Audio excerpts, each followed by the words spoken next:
එතකොට ළමයි මේ වීඩියෝ එක ගන්න අපේ 2026 එළවලු අවසාන අනුමාන රචනා ප්‍රෝග්‍රෑම් එකේ පළවෙනි රචනාවට දාලා ඩිස්කෂන් වීඩියෝ එක තමයි මේක. හරිද?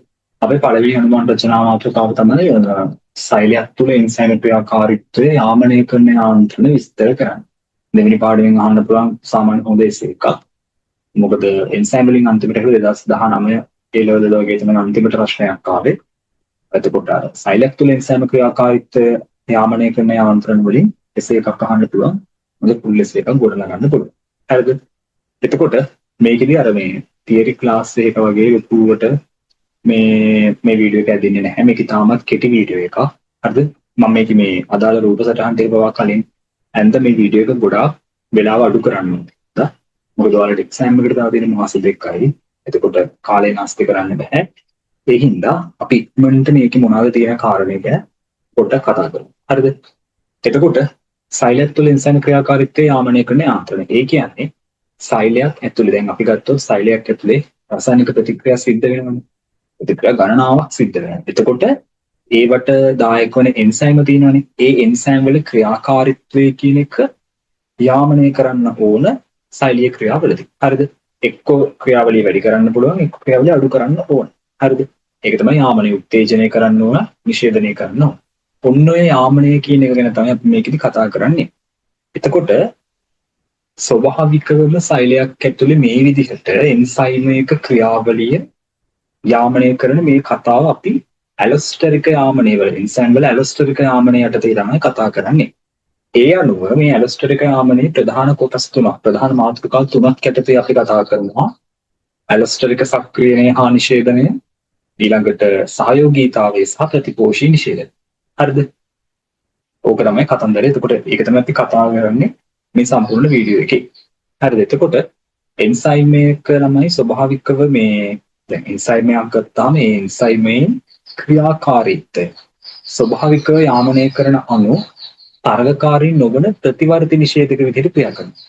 හරිද? මම දැන් ඒක මතක් කරන්න මෙන්න මෙහෙම. ඔයාලට මතකද තරගකාරී නොවන ප්‍රතිවර්ති නිෂේධක? මේ එන්සයිම් වල මුල්ටිකේට් කතා කරන්නේ. මෙන්න මේ තියෙන්නේ යා.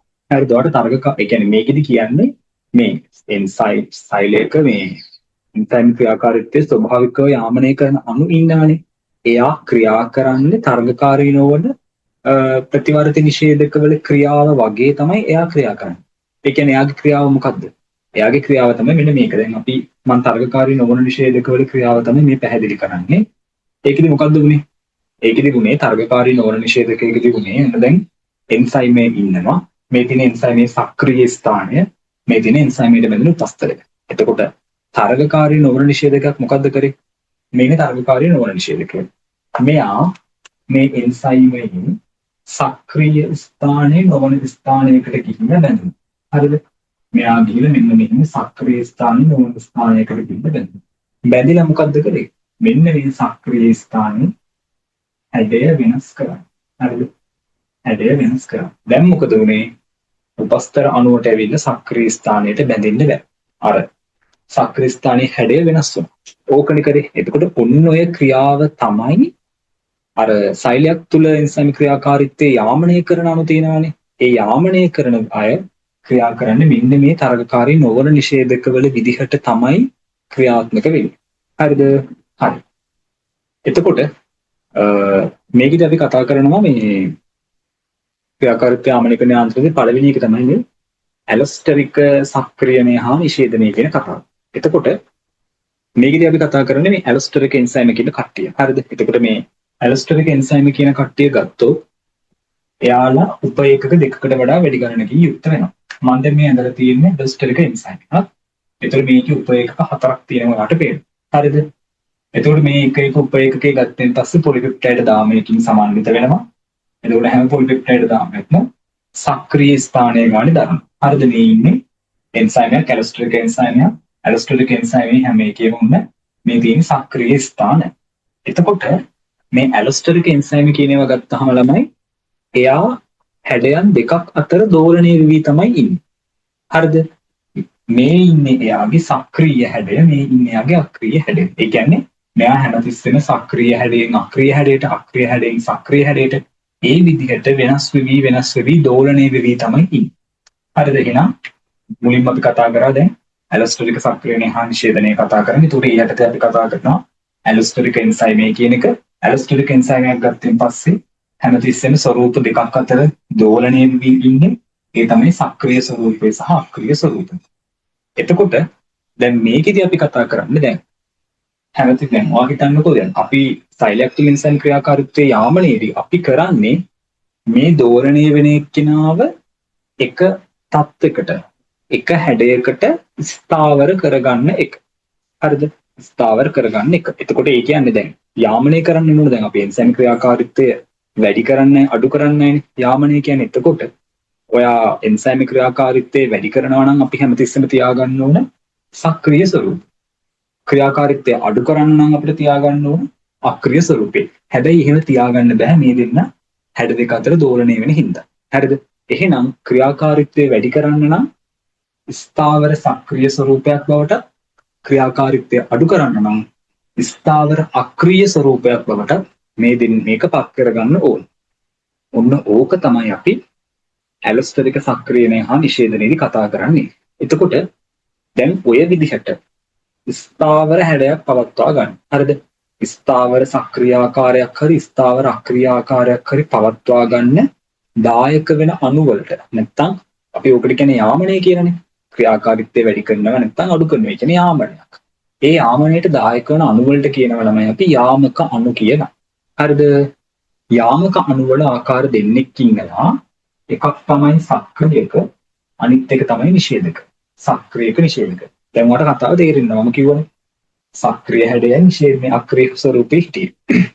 එතකොට ළමයි මේ යාමක අණු කියන කට්ටියගේ සක්‍රියක ආකාර හැමතිස්සෙම මෙන්න මේ සක්‍රීය හැඩය ස්ථාවර කරනවා. අනිෂේධක ගත්තොත් එහෙම අක්‍රීය ස්වරූපය ස්ථාවර කරනවා. ඒතර දැන් අපි ගත්තොත් මේ ඉන්න එන්සයිමේ සක්‍රීය ස්වරූපය හරි. මේ සක්‍රීය ස්වරූපයට සක්‍රියණයක් ගිහිල්ලා බැඳෙනවා. හරිද? මේ ඉන්නේ සක්‍රියණයක්, මේ සක්‍රිය ගිහිල්ලා බැඳෙනවා. බැඳෙන්නේ මෙන්න මෙහෙම. හරිද? මෙයා බැඳෙන්නේ මෙන්න මේ ස්ථානයට මෙන්න මෙහෙම. මේ බැඳෙන ස්ථානයටත් අපි විශේෂ නමක් කියනවා යාමක ස්ථානය කියනවා. හරිද? දැන් මේ සක්‍රියකය කියලා කියන්නේ යාමක අණුවක්නේ.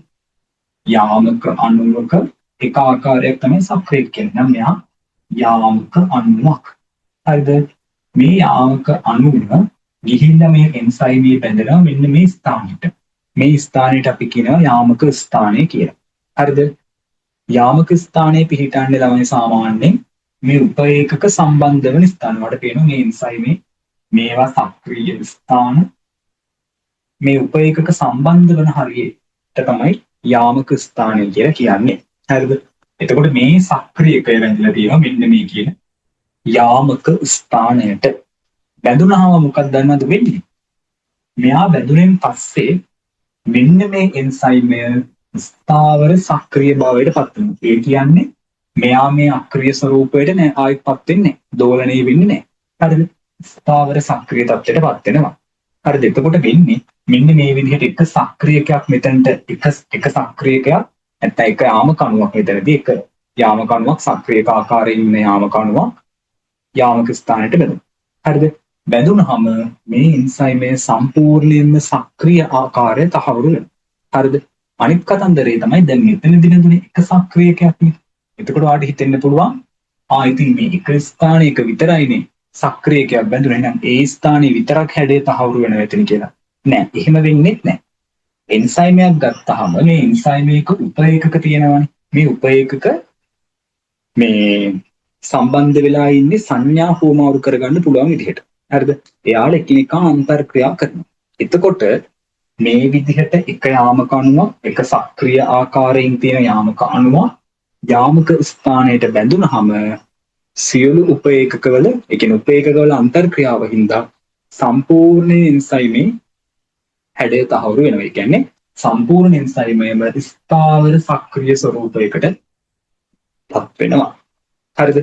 ඕක තමයි කතන්දරේ. දැන් මෙයා ඉන්නේ ස්ථාවර සක්‍රීය ස්වරූපයක. එහෙනම් ඒ ස්ථාවර සක්‍රීය ස්වරූපයෙන් අන්න එන්සයිම ක්‍රියාකාරීත්වය වැඩි කරන්න පුළුවන්. මොකද අක්‍රීය ස්වරූපයට යන්න බෑ. අක්‍රීය ස්වරූපයට ගියොත් මොකද වෙන්නේ? ඔයාලට පේනවා දැන්. අක්‍රීය ස්වරූපයේ සක්‍රීය ස්ථාන වල හැඩය මොකක්ද වෙලා තියෙන්නේ? වෙනස් වෙලා තියෙන්නේ. එතකොට මේ වගේ තැනකට අපි ගත්තොත් මෙන්න මේ ඉන්න උපස්තර අණු කියලා හිතන්නකො. මේ උපස්තර අණු වලට බැඳෙන්නේ නැහැ. බැඳෙන්නේ නැහැ. එතකොට මොකද වෙන්නේ? ක්‍රියාකාරීත්වය උත්තේජනය කරන්න බෑ. හරිද? මෙතනට බැඳෙන්නත් බැරි හේතුව තමයි මේ දෙන්න හැමතිස්සෙම දෝලණය වෙන්නේ. දෝලණය වෙන හින්දා අපි එක ස්ථාවර හැඩයකට ගත්තා. හරිද? ඕක තමයි ඒතකොට එක සක්‍රියද වෙන්නේ. ඊළඟ කතන්දරේ තමයි ඕකෙම අනිත් පැත්ත. ඇලොස්ටරික නිෂේධනය. ඔන්න අක්‍රීය ස්වරූපයෙන් ඉන්නවා කියලා හිතන්නකෝ. මේ එන්සයිමය ඇලොස්ටරික එන්සයිමය සක්‍රීය හැඩයයි අක්‍රීය හැඩයයි අතර දෝලණය වෙවි ඉන්නේ. ඔයාට ඕන වාටිකන් සයිලේට ඕන මෙන්න මෙයාව අක්‍රීය ස්වරූපෙම පවත්වා ගන්න. අක්‍රීය ස්වරූපෙම පවත්වා ගනිද්දි මොකද වෙන්නේ? යාමක අණුවක් බැඳෙනවා. කවුද බැඳෙන්නේ? අක්‍රීය ස්වරූපයෙන් පවත්වා ගන්න නම් බැඳින්න ඕන යාමක අණුව තමයි යාමක අණුවල තියෙන නිෂේධක ස්වරූපය. හරිද? ඔන්න නිෂේධකයක් බැඳෙනවා. මේ ඉන්නේ නිෂේධකය. නිෂේධකේ බැඳෙන්නත් ඕන කොතනටද? යාමක ස්ථානයට තමයි. යාමක අණුව කියන එක බැඳෙන්න හැමතිස්සෙම යාමක ස්ථානයට. යාමක ස්ථානය කොහෙද තියෙන්නේ? උපේකක සම්බන්ධ වෙන ස්ථානවල තමයි උපේකක දෙකක් සම්බන්ධ වෙන ස්ථානයක තමයි යාමක අණුවක් තියෙන්නේ. හරි. එහෙනම් අක්‍රීය ස්වරූපේ පවත්වා ගන්න ඕන නම් යාමක අණුවල තියෙන නිෂේධක ආකාරයේ ඉන්නවා. නිෂේධක ආකාරයේ ඉන්න යාමක ස්ථානයට බැඳෙනවා. අන්න එහෙම බැඳුනෙන් පස්සේ මෙන්න ස්ථාවර අක්‍රීය ස්වරූපයකට පත් වෙනවා. මෙයා නැවත මේ සක්‍රීය ස්වරූපයට යන්නේ නැහැ. හරිද? මෙයා බැඳලා ඉන්නකම් මේ තැනට යන්නේ නැහැ. ඔන්න ඕක තමයි ඇලොස්ටරික සක්‍රියණය හා නිෂේධනයේදී කතා කරන්නේ. එතකොට දැන් මේ බැඳෙන යාමක අණු ඉන්නව නේද? සක්‍රියක වෙන්නත් පුළුවන්, නිෂේධක වෙන්නත් පුළුවන්. මේවා මේ ස්ථීරවම හැමදාම බැඳලා ඉන්නේ නැහැ. හරිද? ඒවා ප්‍රතිවර්ති නිෂේධක විදිහට ක්‍රියා කරනවා. දැන් ඔයාලට තේරෙනවද මේ යාමක අණු ක්‍රියා කරේ තරගකාරී නොවන නිෂේධකවල ක්‍රියාව වගේමයි කියන්නේ. තරගකාරී නොවන නිෂේධක සක්‍රීය ස්ථානයට බැඳුනේ නැහැ.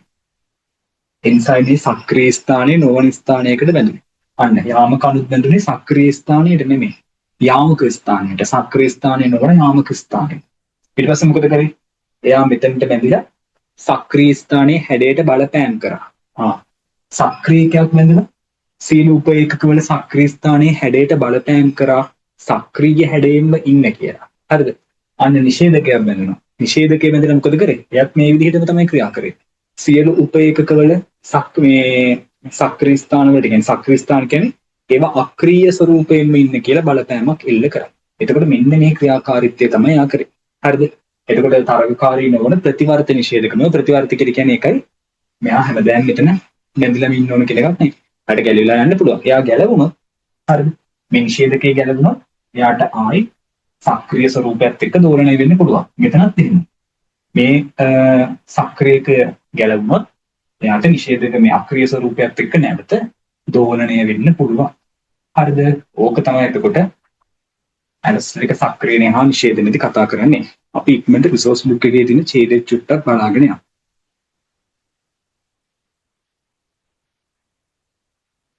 හරි. පේනව නේද? සයිලැක් තුළ එන්සයිම් ක්‍රියාකාරීත්වය යාමනය කරන යාන්ත්‍ර. බලන්න එන්සයිම් වල ඇලොස්ටරික යාමනය. බොහෝ අවස්ථාවල සෛලය තුළදී එන්සයිම් ක්‍රියාවලිය ස්වභාවිකව යාමනය කරන අණු තරගකාරී නොවන ප්‍රතිවර්ධ නිෂේධක ලෙස ක්‍රියා කරයි. ඒක තමයි මම මෙතනින් පැහැදිලි කරේ. ස්වභාවිකව යාමනය කරන අණු කියන්නේ කවුද? යාමක අණු. ඒ යාමක අණු ක්‍රියා කරන්නේ තරගකාරී නොවන නිෂේධක ක්‍රියා කරන විදිහට තමයි ක්‍රියා කරන්නේ. අන්න යාමක අණු සක්‍රියක හෝ නිෂේධක විය හැකියි. යාමක අණුව ගත්තා සක්‍රියකයක් වෙන්න පුළුවන්, නිෂේධකයක් වෙන්න පුළුවන්. එන්සයිමේ විශිෂ්ට යාමක ස්ථානයට සහසංයෝජන නොවන අන්තර්ක්‍රියා මගින් නැති. විශිෂ්ට යාමක ස්ථානය කියලා කියන්නේ මේ උපේකක සම්බන්ධ වෙන ස්ථානයේ එයා බැඳෙන විශිෂ්ට ස්ථානය. හරිද? එයා බැඳෙන විශිෂ්ට ස්ථානය. සහසංයෝජන නොවන අන්තර්ක්‍රියා මගින්. අන්න සහසංයෝජන නොවන අන්තර්ක්‍රියා හින්දා දුර්වල බන්ධන ප්‍රතිවර්තය. ඒක මම කොයාට ගැලවිලා වුණා.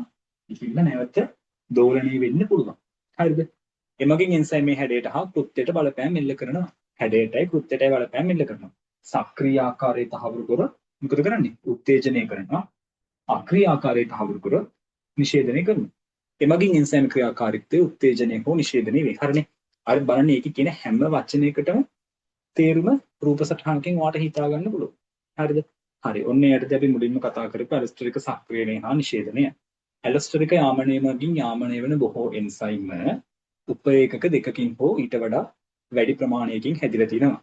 හරිනවට පේනවනේ උපේකක මම මෙතන ඇන්දේ 4ක දෙකකිනේ. එක් උපේකකයේ පොලිපෙප්ටයිඩ් දාමයක් වලින් සමන්විත වෙනවා. හරි. ඒවට සක්‍රීය ස්ථානයේ ගානෙක් තියෙනවා. ඊට පස්සේ සම්පූර්ණ සංකීර්ණයේ වෙනස් හැඩ දෙකක් අතර දෝලණය වෙනවා. අන්න වෙනස් හැඩ දෙකක් අතර දෝලණය වුණා. සක්‍රීය හැඩයයි අක්‍රීය ස්වරූපයයි. සක්‍රීය උත්ප්‍රේරක හැඩය සහ අක්‍රීය හැඩය. මේ ආකාර දෙකේදී යාමක අණු කවුද යාමක අණු? සක්‍රියක වෙන්න පුළුවන්, නිෂේධක වෙන්න පුළුවන්. යාමක අණු යාමක ස්ථානයේ වන ඇලොස්ටරික ස්ථානයට බැඳෙනවා. යාමක ස්ථානය කියලා කියන්නේ මේ ඇලොස්ටරික ස්ථානය අපි දෙකම එකයි යාමක ස්ථානයට තමයි ඇලොස්ටරික ස්ථානය කියලා කියන්නේ උපේකක සම්බන්ධ වෙන තැන. හරිද? බොහෝ විට මේ ස්ථානයේ උපේකක සම්බන්ධ වෙන ස්ථානයේ පිහිටනවා. හරිනේ? සක්‍රියකයක් මේ ස්ථානයට බැඳුණු විට කෘත්‍යමය සක්‍රිය ස්ථානයේ හැඩය තහවුරු කරනවා. අන්න ස්ථාවර සක්‍රිය ස්වરૂපය තහවුරු කරනවා. ඊළඟට නිෂේධකයක් බැඳුණු විට එන්සයිමේ අක්‍රීය ආකාරය තහවුරු කරනවා. හරිනේ? ඊට පස්සේ එන්සයිම් වල උපේකක සෑකසී ඇත්තේ සංඥායිතා වේගෙන් අනිත් උපේකකයට සම්ප්‍රේෂණය වන ආකාරයට උපේකකවල අන්තර්ක්‍රියාව හේතුවෙන් තනි අණුවක්. ඒ කියන්නේ තනි යාමක අණුව. සක්‍රියකයක් හෝ නිෂේධකයක් එක යාමක ස්ථානයකට බැඳීමෙන් නුඹද සියලු උපේකකවල සක්‍රීය ස්ථානවලට බලපෑම් එල්ල කරනවා. හරිනේ? එකයි බැඳුනේ උපේකකවල සියලු සක්‍රීය ස්ථානවලට බලපෑම් එල්ල කරා ස්ථාවර සක්‍රීය ස්ථානයට පත් වෙන්නේ කියලා. නිෂේධකයක් හිටියා එක ස්ථානයකට බැඳුනේ මොකද උනේ? උපේකකවල අන්තර්ක්‍රියාව හින්දා සියලු සක්‍රීය ස්ථානවලට පණිවිඩයක් යවුවා අක්‍රීය ආකාරය තහවුරු කරගන්න කියලා. හරිද? අක්‍රීය හැඩයටපත් වෙන්න කියලා. එතකොට සක්‍රීය හැඩයත් එක්ක ආයි දෝලණය වීමක් නැහැ. ඕක තමයි ඇලොස්ටරික සක්‍රියණය හා නිෂේධනයේ කතන්දරය. එතකොට මේකේ උදාහරණ දීලා තියෙනවා මේ ADP ඇලොස්ටරික සක්‍රියකයක් ලෙස ක්‍රියා කරන අතර ඒ එන්සයිමේට බැඳී ඒ හේතුවෙන් අපවෘත්තිය මගින් ATP නිපදවීම උත්තේජනය කරනවා කියලා මේ දිනේ ඒක දැන් අපි ගත්තොත් සයිලේෂසනේ ඔයාලට මතක නම් මේ ප්‍රතික්‍රියාව ග්ලූකෝස් අණුව පයිරුවේට් දෙකක් බවට බිඳ වැටෙනවා. එතකොට මේකෙදි මේ කියන්නේ ADP කියන එක. දැන් මේක ගත්තාම සයිටෝසෝලේ සිද්ධ වෙන අතර එන්සයිම මේකට දායක වෙනවා. අපි ගත්තොත් එතනදී දායක වෙන එක එන්සයිමයක් කියලා මම මේ අරන් තියෙන්නේ. මෙයාගේ යාමක ස්ථානයට ADP යාමක අණුවක් විදිහට බැඳෙනවා. ඒ කියන්නේ සක්‍රියකයක් විදිහට. හරිද? ADP කියන එක්කෙනා යාමක අණුවල සක්‍රීය ස්වරූපයක් විදිහට මෙන්න මේ ප්‍රතික්‍රියාව ප්‍රේරණය කරන එන්සයිමේ යාමක ස්ථානයට බැඳෙනවා. යාමක ස්ථානයට බැඳිලා මොකද කරන්නේ? ATP නිපදවන එක වැඩි කරනවා. ඒ කියන්නේ සක්‍රීය හැඩය තහවුරු කරලා ATP නිපදවන එක වැඩි කරනවා. මෙන්න මේ ක්‍රියාවලිය සිද්ධ කරනවා. එතකොට මොකද වෙන්නේ? පළ විදිහට ATP හම්බෙනවා. ඊට පස්සේ ඒකේ ඊළඟ උදාහරණය. එමෙන්න ATP සැපයුම අවශ්‍යතාවයට වඩා වැඩි වූ විට ATP එම එන්සයිමයට බැඳී නිෂේධකයක් විදිහට ක්‍රියා කරලා අපූර්තිය වේගය අඩු කරනවා. ඒක මේ ඊළඟ මාතෘකාවට තේ කියලා දෙන්න. ඒ කියන්නේ ඕකේ තියෙනවා ප්‍රතිපෝෂී නිෂේධනය කියන කතාවක්. ඒකත් එක්ක කියලා දෙන්න. හරිද? ඔන්න එතකොට ඇලොස්ටරික සක්‍රියණය හා නිෂේධනයට දාන කතන්දරේ හරි. හරිද? එතකොට ඔන්න ඒක පොඩ්ඩක් මේ රූප සටහන පොඩ්ඩක් ඔළුවේ තියාගන්න, වෙන දේ ඔළුවේ තියාගන්න, වචන ටික ඔළුවේ තියාගන්න. යාමක අණුවක් කියන්නේ මොකද්ද? ඒක තියෙන්නේ කොතනද? යාමක අණුවක් ආකාර දෙක මොනවාද? ඒක බැඳෙන්නේ කොතනද? හරිද? අන්න ඒ විදිහට මේක පොඩ්ඩක් ඔළුවේ තියාගෙන වචන ටික තමයි හරියට දාන්න තියෙන්නේ. හරි. ඊළඟට එන්සයිම් වල ක්‍රියාකාරීත්වය යාමනය කරන මේ ඇලොස්ටරික යාමනය කතා කරනවා. ඊළඟට අපි සහයෝගීතාවය කියන කතන්දරය. හරි. ඒක අපි ස්ක්‍රීන් එක අයින් කරමු. මේ තියෙන ඒ කතන්දරේ. මේකෙදි මේ යාමක අණු කතන්දරයක් නැහැ. හරිද? මේ සහයෝගීතාවය කියන එක ළමයි හැමතිස්සෙම ගත්තොත් ඇලොස්ටරික සක්‍රියණයක් විදිහට තමයි ක්‍රියා කරන්නේ. ඒ කියන්නේ මෙන්න මෙහිම කතන්දරයක් නැහැ. හැමතිස්සෙම සක්‍රීය ස්වරූපයක් තමයි තියෙන්නේ. හරිද? සක්‍රීය ස්වරූපයක් තියෙන්නේ. ඒකෙදි යාමක අණු කියලා මොකක්වත් නැහැ. ඒකෙදි වෙන්නේ මෙන්න මෙහෙම දෙයක්. මෙන්න ඉන්න එන්සයිම් එක. හරිද? මේ එන්සයිම් එක ඔයා හිතන්නකෝ මේ අක්‍රීය ස්වරූපයක් තියෙන කියලා. හරිද? අක්‍රීය ස්වරූපයක් තමයි මේ එන්සයිමේ තියෙන්නේ. අක්‍රීය ස්වරූපයක් තියෙන්නේ. මේකට ඇවිල්ලා උපස්තරයක් බැඳෙනවා. උපස්තරයක් යාමක අණුවක් නෙමෙයි උපස්තරයක්. සාමාන්‍ය ක්‍රියාව. හරිද? ඒ කියන්නේ දැන් ඔයාලට හිතෙන්න පුළුවන් ඉතින් මෙතන හැඩය මේ අවුල් නම් බැඳෙන්න විදිහක් නැහැ කියලා.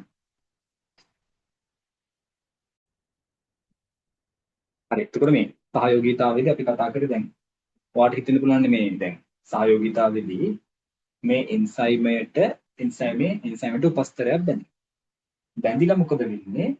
එයාගේ සක්‍රීය ස්ථානවල මේ හැඩය තහවුරු කිරීමක් කරන්න. කියන්නේ මෙන්න මෙහෙම දෙයක්. ඔයා හිතන්නකෝ මේ ඉන්නේ අක්‍රීය ස්වරූපයෙන් ඉන්න එන්සයිමයක් කියලා. අක්‍රීය ස්වරූපයෙන් ඉන්න එන්සයිමයක් මේ තියෙන්නේ. හරිද? මේකට ඇවිල්ලා එක උපස්තරයක් බැඳෙනවා. ඒ බැඳෙන්නේ මෙහෙමයි දැන්. එන්සයිමේ දැඩි ව්‍යුහයක් නෙමෙයිනේ. කොහොම හරි ගිහිල්ලා මේ එක උපස්තර අණුවක් සක්‍රීය ස්ථානයකට කොහොම හරි එක්කෙනෙක් බැඳුණා කියන්නකෝ. අන්න එක්කෙනෙක් බැඳුන ගමන් හැම උපේකකවලම සක්‍රීය ස්ථානයේ හැඩය තහවුරු වෙන එක තමයි වෙනවට තේනවා. මෙතන ඔක්කොගෙම හැඩයන් ටික වෙනස්. හැබැයි කොහොම හරි එක උපස්තරයක් ගිහිල්ලා එක සක්‍රීය ස්ථානයකට බැඳුනා. අන්න දැන් හැමතැනම හැඩය හරි ගිහිල්ලා තියෙන. එතකොට මේ උපස්තර අණු වලට තව ගිහිල්ලා මේවට බැඳෙන්න පුළුවන්. ඒතර ඔයා හිතන්නකෝ දැන් කලින් මිනිත්තුවක් ඇතුළත මේක සක්‍රීය ස්ථානයකට නම් උපස්තරයක් බැඳලා දැන් මොකද උනේ? එක්කෙනෙක් බැඳුන ගම අනිත් තුන් දෙනාගේ හැඩය හරි ක්‍රමයේ ඒ කියන්නේ හරි සක්‍රීය හැඩයට තහවුරු වෙනවා. හරි සක්‍රීය හැඩයට තහවුරු වෙන ගම මොකද වෙන්නේ? අටපට ගාලා ඉක්මනට අනිත් උපස්තර වලට බැඳෙන්න පුළුවන්. එතකොට මේකෙදි මේ සක්‍රීය කතන්දරේ විතරයි වෙන්නේ. හරිද? සහයෝගීතාවයේදී සහයෝගීතාවය එක්කෙනෙක් බැඳිලා අනිත් කට්ටියට සහාය වුණා. හරිද? උපස් මේ සක්‍රීය ස්ථානයේ හැඩය තහවුරු කරලා උපස්තර වලට බැඳෙන්න සහාය වුණා. ඕක තමයි උනේ. හරිද? ඒක ඕක තමයි සහයෝගීතාවයේ කතන්දරේ. අපි ඒකත් බලමු රිසෝස් බුක් එක පොඩ්ඩක්.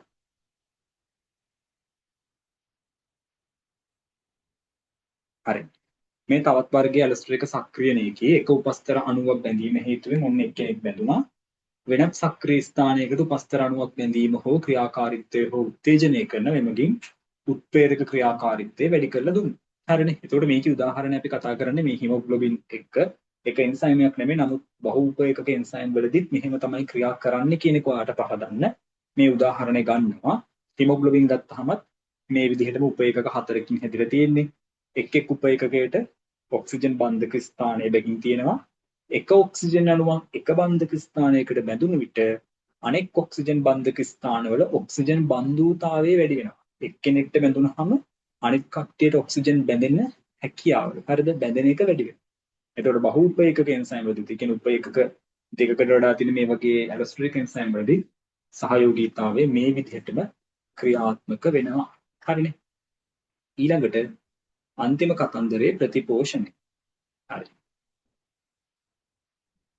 ප්‍රතිපෝෂණයේදී වෙන්නේ මෙන්න මෙහෙමයි. හරිද? ප්‍රතිපෝෂණයේදී වෙන්නේ මෙන්න මෙහෙම දෙයක්. ප්‍රතිපෝෂණයේදී වෙන්නේ තමයි අර අපි මුලින් කතා කරපු මේ ඇලොස්ටරික සක්‍රියනේ කතන්දරේම තමයි. ඔයා හිතන්න ඔන්න මම අර කලින් කියපු උදාහරණෙම ග්ලූකෝස් අණුවක් ඉන්නවා පයිරුවේට් දෙකක් බවට පිරිහෙලා. ඒතර මේකෙන් ATP හැදෙනවනේ. මේ ක්‍රියාවලියට එන්සයිම ඕන. එහෙම ක්‍රියාත්මක වෙන එක එන්සයිම. ඒ කියන්නේ ඒකට වැදගත් වෙන එන්සයිම තමයි මම මේ අරන් තියෙන්නේ. උපේකක හතරකින් යුක්ත උපේකක දෙකකට වඩා තියෙන ඒ ක්‍රියාවට වැදගත් වෙන කියන්නේ ATP හදන්න උදව් වෙන එන්සයිම් එක තමයි මම මේ අරන් තියෙන්නේ. හරිද? ඇලස්ටරික් එන්සයිම්. ඒතර මේකට ADP කියන එක මම අර කලින් කිව්වේ. ADP කියන එක යාමක අණුවල සක්‍රියකයක් විදිහට ගිහිල්ලා සක්‍රියකයක් විදිහට හැසිරීලා මෙයාගේ යාමක ස්ථානයට බැඳිලා දැන් මොකද කරේ? ඔන්නේ ATP හදනවා. පළ විදිහට ATP හදනවා. දැන් මොකද වෙන්නේ? මේ විදිහට වෙද්දි ATP දැන් ගොඩක් හැදිලා. හරිද? එච්චර ඕනේ නැහැ ATP වැඩි දැන් වෙලා. අන්න එතකොට මොකද වෙන්නේ? මේ ATP ඉන්නවනේ. මෙයා යාමක අණුවල නිෂේධක ස්වරූපය ගන්නවා. ADP ගත්තේ සක්‍රීය ස්වරූපය. හදිච්ච ATP නිෂේධක ස්වරූපය ගන්නවා. අන්න නිෂේධක ස්වරූපයෙන් අරගෙන එයා මොකද වෙන්නේ? අර ග්ලූකෝස් පයිරුවේට් කරන මේ ක්‍රියාවලියදී මෙතනදී වැදගත් වෙන මේ එන්සයිම් ඉන්නවනේ. මේ එන්සයිම් එකටම අර ADP ගිහිල්ලා සක්‍රියකයක් බඳින විදිහටම මෙයා ගිහිල්ලා මොකද වෙන්නේ? නිෂේධකයක් විදිහට බඳිනවා. ඒ කියන්නේ මෙන්න මේ ක්‍රියාවලිය. ඇලස්ටරික සක්‍රියනේ හා නිෂේධනයේදී අක්‍රීය ස්වරූපය අරගන්නවා මෙයා. හරිද? ADP ගත්තේ සක්‍රීය ස්වරූපය, ATP අක්‍රීය ස්වරූපය ගන්න. ඒතකොට මේක වෙනම මාතෘකාවක් විදිහට කිව්ව හේතුව මොකද්ද? විශේෂත්වය තමයි නිපද වෙන අන්ත ඵලයක්ම තමයි මෙතනදී යාමක ස්වරූපය ගත්තේ. පරිවෘත්තීය ක්‍රියාවලියකදී නිපද වෙන අන්තඵලයක් නිෂේධීය ආකාරයෙන් එන්සයිමයට බැඳිලා ඒ මාර්ගය නැවතිලා ගියා. හරිනේ. අන්න ඒකයි ඒක වෙනම මාතෘකාවක් විදිහට ගත්තේ. හරිද? මේකේ හම්බෙච්ච අන්තඵලයක් බැඳිච්ච හින්දා. හරි අපි රිසෝස් බුක් එක බලමු.